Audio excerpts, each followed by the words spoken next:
Kũrũmĩrĩra njũragano iria ikoretwo igĩthiĩ na mbere makĩria cia mbeũ njĩthĩ igĩtabanio nĩ maabitha a borithi, ũnyitani mĩgwate na andũ kũũra na njĩra cia kĩriga, gĩkundi kĩa andũ arĩa mahingĩrĩtwo na kũnyamario hĩndĩ ya wathani wa Moi maugĩte matikwĩrorera bũrũri ũkĩrikio irima-inĩ rĩrĩ rĩngĩ.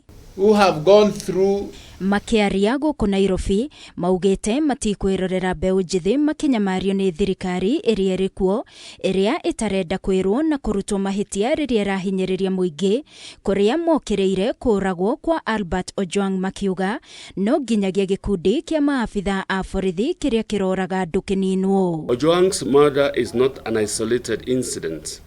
It builds upon a growing pattern of enforced disappearances and extrajudicial killings that are fast becoming the identifying mark of this regime. We therefore make the following demands. 1.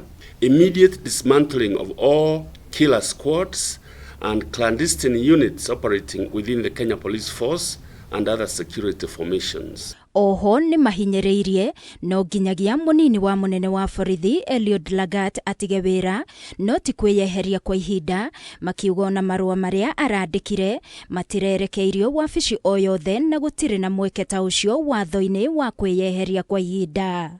There hasn't been any statement from the National Police Service. In fact, if you look at that alleged letter of stepping aside, it's not addressed to anyone.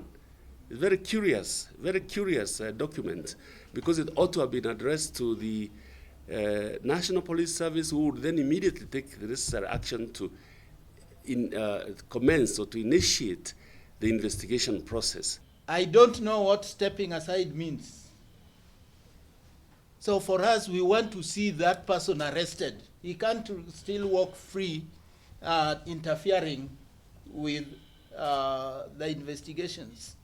Agĩkũmithia gĩkuũ kĩa Albert Ojwang, mũmbunge wa Kĩharũ Ndĩndĩ Nyoro, augĩte nĩ kĩeha kuona Akenya arĩa marorota thirikari marahahithio na kũhũrwo rithathi, akiuga no nginyagia atongoria magĩe na ũigĩrĩrĩki. Hawa watu wote, watu ambao wako kwa positions ya uongozi, we must respect the lives of Kenyans.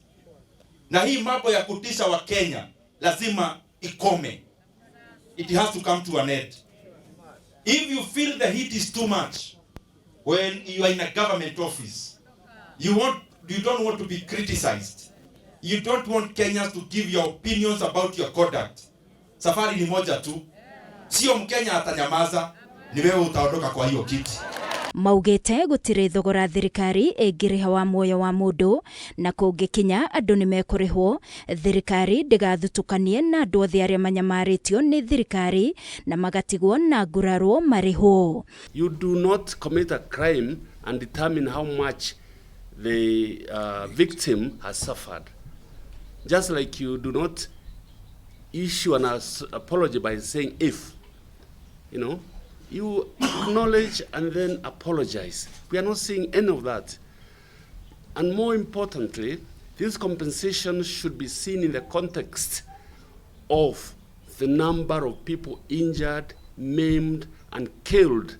Ngĩribotera Kameme TV niĩ njĩtagwo Wangoi wa Moirore.